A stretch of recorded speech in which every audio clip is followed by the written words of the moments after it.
전능하사 천지를 만드신 하나님 아버지를 내가 믿사오며 그 외아들 우리 주 예수 그리스도를 믿사오니 이는 성령으로 잉태하사 동정녀 마리아에게 나시고 본디오 빌라도에게 고난을 받으사 십자가에 못 박혀 죽으시고 장사한 지 사흘 만에 죽은 자 가운데서 다시 살아나시며 하늘에 오르사 전능하신 하나님 우편에 앉아 계시다가 저리로서 산 자와 죽은 자를 심판하러 오시리라.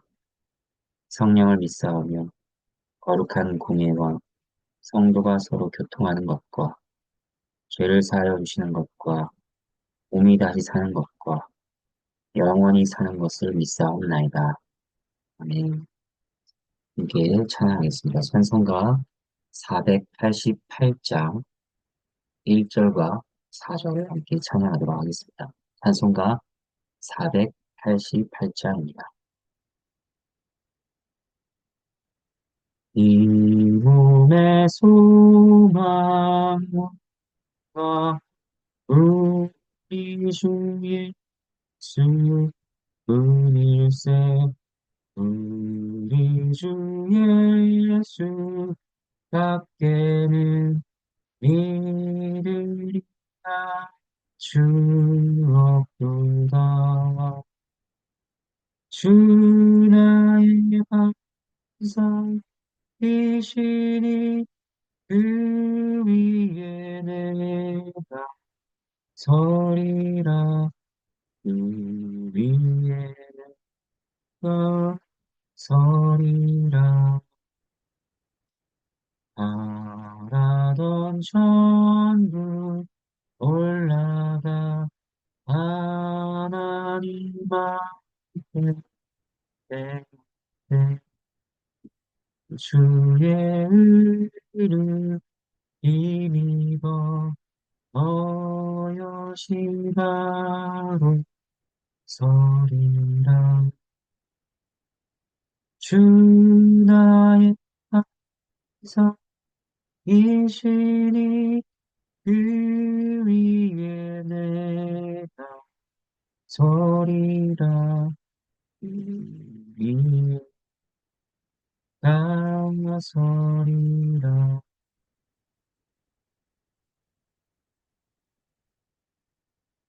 함께 보실 하나님의 말씀은 열왕기하 16장 1절에서 20절 말씀입니다.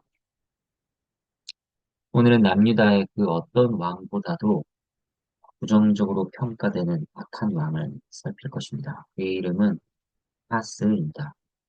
아하스는 남유다를 급격한 타락으로 이끌고 한 왕이었습니다. 1절부터 4절까지 하나님의 말씀입니다.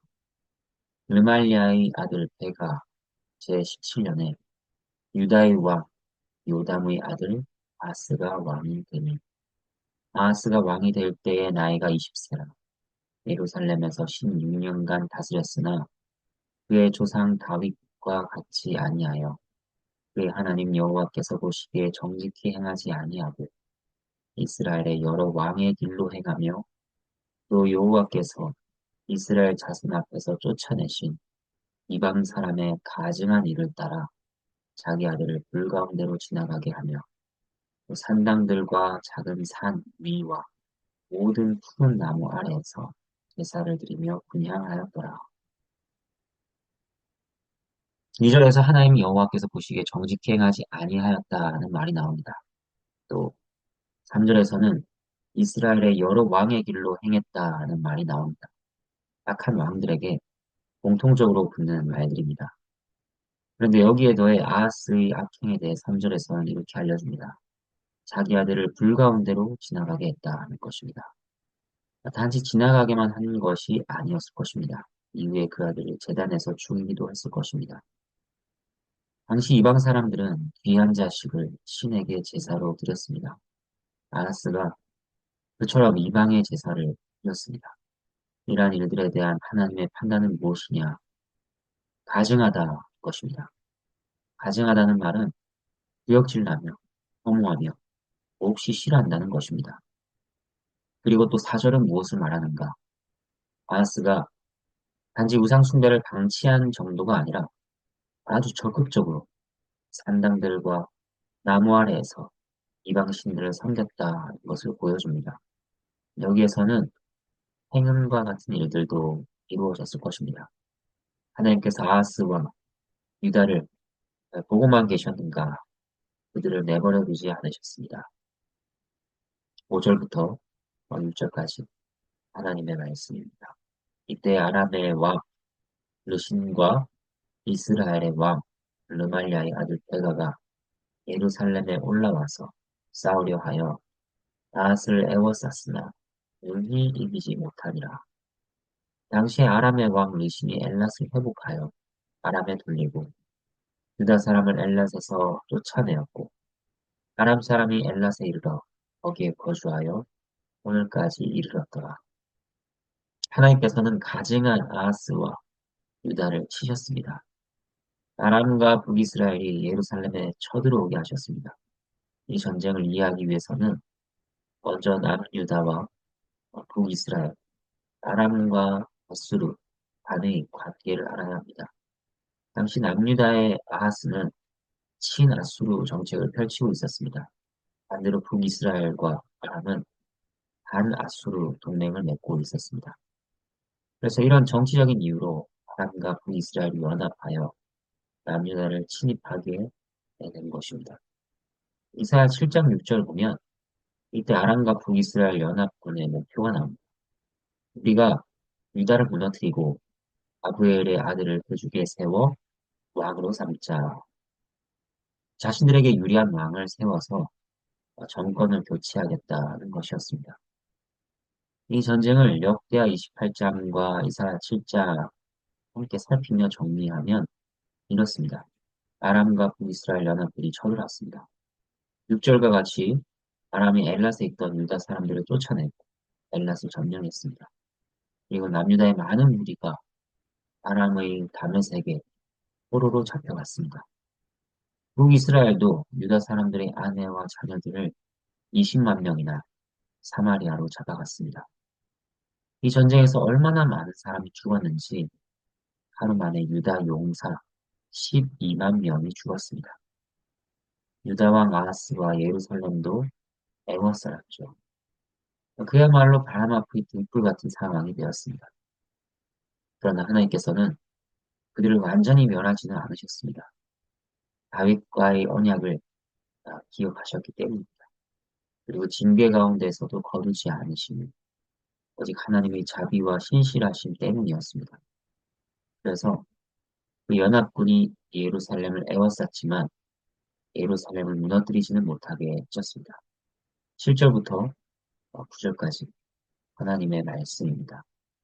아하스가 아수르 왕 디글랏 빌레셀에게 사자를 보내 이르되 나는 왕의 신복이요 왕의 아들이라.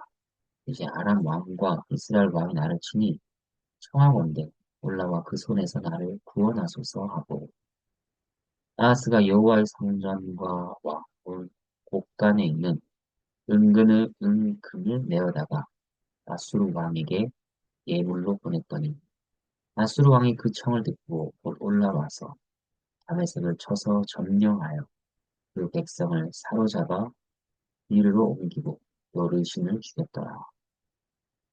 당시 하나님께서는 이사야 선지자를 보내서 아하스 왕에게 말씀을 전하셨습니다. 이사야 7장 4절 말씀. 르신과 아람과 르말리아의 아들이 심히 노할지라도 이들은 연기나는 두 부짓갱이 그루터기에 불과하니 두려워하지 말며 낙심하지 말라. 이렇게 말씀을 전하셨음에도 불구하고 아하스는 하나님을 붙든 것이 아니라 아수르 왕을 붙들었습니다. 당장의 아수르를 부른 효과는 확실한 것 같았죠. 아수르는 아람의 수도인 다메섹을 점령했습니다. 아람 왕 르신도 죽였습니다. 그렇게 위기를 잘 벗어난 것인가? 그렇지 않았습니다. 역대하 28장을 보면 나중에 아수르 왕은 도리어 아하스를 공격했다고 합니다. 아수르 왕이 다메섹을 치고 점령한 진짜 목적이 따로 있었던 것입니다. 남유다를 돕기 위함이 아니라 이 기회에 팔레스틴 지역을 차지할 좋은 명분을 가지게 되었고 이를 이용한 것입니다. 그래서 나중에 아하스는 자신이 감당조차 할 수 없는 아수르의 포위와 압제 아래 놓이게 됩니다. 이러한 상황이 펼쳐질 것도 모른 채 아하스 왕은 일단 위기에서 벗어나게 해준 아수르의 왕에게 감사를 전하러 다메섹으로 갑니다. 10절부터 11절 하나님의 말씀입니다. 아하스 왕이 아수르의 왕 이글랏 블레셋을 만나러 다메섹에 갔다가 거기 있는 제단을 보고 아하스 왕이 그 제단의 모든 구조와 제도의 양식을 그려 제사장 우리아에게 보냈더니 아하스 왕이 다메섹에서 돌아오기 전에 제사장 우리아가 아하스 왕이 다메섹에서 보낸 대로 모두 행하여 제사장 우리아가 제단을 만든지라. 아하스는 유다를 건져준 것에 감사를 표하고자 했을 것입니다. 그리고 동맹 관계를 확실히 하려고 정확하게는 아수르와 남유다의 주종 관계를 확실히 하려고 아수르의 왕을 만나고자 했을 것입니다. 그런데 거기서 아하스의 마음을 사로잡는 것이 있었습니다. 그는 강대국의 제단을 주목합니다. 그리고 그것을 그려 제사장에게 보내서 만들라고 합니다. 그래, 이것이다. 이와 같은 제단을 가지면 이 신이 나를 도울 것이라. 그렇게 생각한 것입니다. 그의 마음은 이미 심각하게 여호와 하나님을 떠나 있었습니다. 그리고 여기에 또 다른 문제도 볼 수 있습니다. 그것은 바로 제사장이죠. 제사장은 왕과 백성을 하나님 말씀으로 이끌 책임이 있는 자입니다. 그런데 제사장 우리아가 아하스의 명령에 따라 순순히, 아주 순순히 이방의 제단을 만드는 죄악에 동참하고 있는 것입니다. 나라 전체는 이처럼 전체가 썩어 있었습니다. 12절부터 18절까지 하나님의 말씀입니다. 왕이 다메섹에서 돌아와 제단을 보고 제단 앞에 나아가 그 위에 제사를 드리되 자기의 번제물과 소제물을 불사르고 또 전제물을 붓고 수은제 짐승의 피를 제단에 뿌리고 또 여호와의 앞, 곧 성전 앞에 있던 놋제단을 새 제단과 여호와의 성전 사이에서 옮겨다가 그 제단 북쪽에 그것을 두니라. 아하스 왕이 제사장 우리아에게 명령하여 이르되 아침 번제물과 저녁 소제물과 왕의 번제물과 그 소제물과 모든 국민의 번제물과 그 소제물과 전제물을 다 이 큰 제단 위에 불사르고 또 번제물의 피와 다른 제물의 피를 다 그 위에 뿌리라. 오직 녹제단은 내가 주께 여쭐 일에만 쓰게 하라. 네, 제사장 우리아가 아하스 왕의 모든 명령대로 행하였더라. 아하스 왕이 물두멍 받침을 옆판을 떼내고 물두멍을 그 자리에서 옮기고 또 놋바다를 놋소 위에서 내려다가 물판 위에 그것을 두며 또 안식에 쓰기 위하여 성전에 건축한 남실과 왕이 밖에서 들어가는 남실을 아수르 왕을 두려워하여 여호와의 성전에 옮겨 세웠더라. 아하스는 원래 번제단이 있던 곳에 새로 만든 제단을 배치했습니다. 새 단은 중앙에 두고 솔로몬이 만든 놋제단을 바깥쪽으로 치워버렸습니다. 역대상 28장 19절은 이렇게 말씀합니다. 다윗이 이르되 여호와의 손이 내게 임하여 이 모든 일의 설계를 그려 나에게 알려주셨느니라. 이 말씀과 같이 성전에 있는 배치와 설계는 사람이 임의한 것이 아니었습니다. 하나님께 영감으로 받고 여호와의 손이 임하여 설계를 그려 알려주신 것이었습니다. 그런데 그것을 아하스는 대수롭지 않게 바꾸었습니다. 제단도 바꾸고 배치도 바꿨습니다. 그리고 그 용도도 바꿉니다. 새로 만든 제단에서 모든 국민의 모든 제사가 이루어지게 했습니다. 아하스는 전에 있던 놋제단은 그저 주께 여쭐 일에만 쓰게 하라고 합니다. 자기가 필요할 때만 사용하겠다는 것입니다. 아하스는 여기에 더해 물두멍 받침이나 못바다와 같은 다른 성전 기물도 임의로 개조합니다. 18절 낭시를 옮겼다고 했는데 이것은 왕의 전용 통로 같은 것입니다. 이것들도 다른 곳에 치우고 옮겼습니다. 이 모든 일과 관련하여 성경은 무엇을 말씀하시는가? 18절 아하스가 아수르 왕을 두려워하였다고 합니다.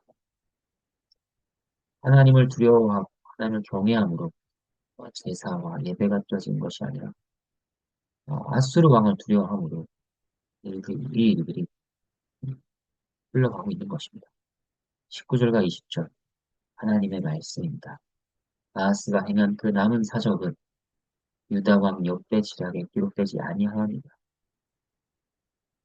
아하스가 그의 조상들과 함께 자매 다윗성의 그 열조와 함께 장사된 그의 아들 히스기야가 대신하여 왕이 되니라. 역대하 28장을 보면 이 외에도 아하스가 얼마나 악한 일들을 행했는지 나옵니다. 아하스가 하나님의 성전 기구들을 모으고 그것들을 부쉈다. 여호와의 성전으로 드나드는 문들을 닫아 걸었다. 예루살렘 구석구석에 제단을 쌓고 성읍마다 산당을 세우고 다른 신들에게 분향했다고 합니다. 그렇게 하나님을 진노케 하는 일들도 가득 채우며 아하스의 시대는 지나갔습니다. 이제 말씀을 정리하겠습니다. 남유다의 왕이며 다윗의 자손인 아하스가 지은 죄들과 그를 징계하신 내용을 살폈습니다. 참으로 끔찍하고 슬픈 일이라 할 수 있습니다. 징계가 그에게 주어졌지만 그것을 통해 회개하는 내용은 없습니다. 불순종과 어리석음과 강팍한 모습만 더욱 드러나고 있습니다. 하나님을 두려워해야 할 왕은 하나님이 아니라 아수르 왕을 두려워했습니다. 하나님을 섬기고 의지해야 할 왕은 다른 우상들을 섬기고 의지했습니다. 제사장조차도 하나님의 계명을 어기며 거짓된 제단을 세운 일에 동참했습니다. 이런 모습들을 통해 우리는 스스로를 돌아봐야 합니다. 하나님께서는 우리를 택하신 족속이요 왕 같은 제사장으로 세우셨습니다. 그러한 위치에서 우리가 하나님 아닌 다른 것에 눈을 돌리고 있지는 않은지, 다른 것을 의지하고 다른 것을 섬기며 열광하고 있지는 않은지, 하나님이 아니라 다른 것들을 두려워하고 있지는 않을지 스스로를 살펴야 하는 것입니다.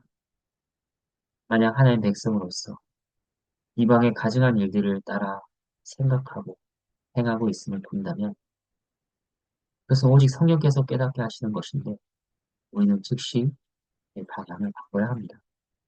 아하스 왕의 길에서 우리야 제사장의 길로부터 떠나야 합니다. 징계를 통해 하나님께서 아하스와 유다에 바라시는 것은 하나밖에 없습니다. 마음을 돌이켜 회개하고 하나님께 돌아오는 것입니다. 하나님께서 우리에게서 기뻐하시는 바도 마찬가지입니다. 하나님을 진노케 한 우리의 죄를 마음으로 슬퍼하고 그 죄를 더 미워하고 피하는 것입니다.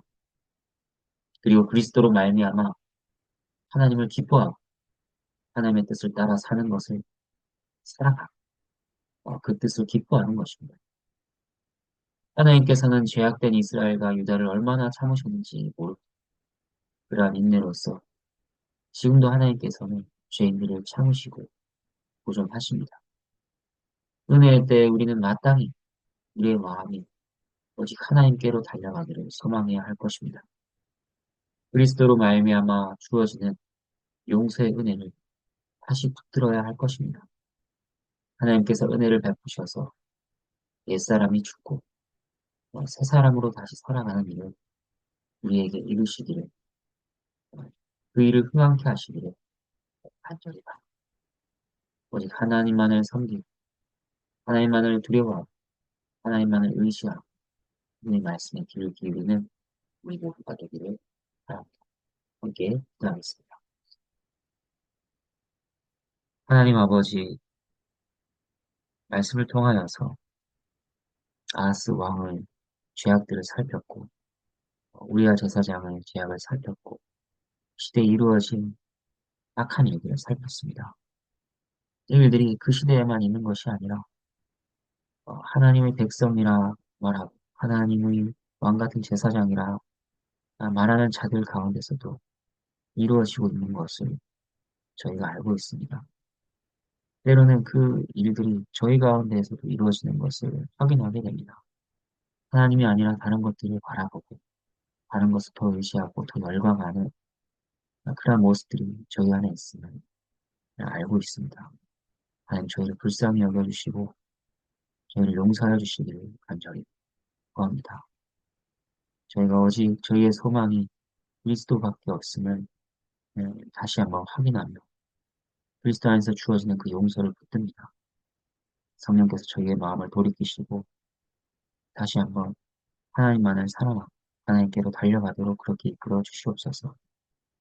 사랑하는 나그네 교회 교우들 가운데도 하나님의 평강을 더하시고 위로를 더하여 주시기를 새로운 힘을 더해 주시기를 간절히 소원합니다. 예수 그리스도 이름으로 기도합니다. 아멘. 주님께서 가르치신 기도로 함께 기도하겠습니다. 하늘에 계신 우리 아버지여, 이름이 거룩히 여김을 받으시오며 나라가 임하시오며 뜻이 하늘에서 이루어진 것 같이 땅에서도 이루어지다. 오늘 우리에게 일용할 양식을 주시옵고 우리가 우리에게 죄 지은 자를 사하여 준 것 같이 우리 죄를 사하여 주시옵고 우리를 시험에 들게 하지 마시옵고 다만 악에서 구하시옵소서. 나라와 권세와 영광이 아버지께 영원히 있사옵나이다. 아멘.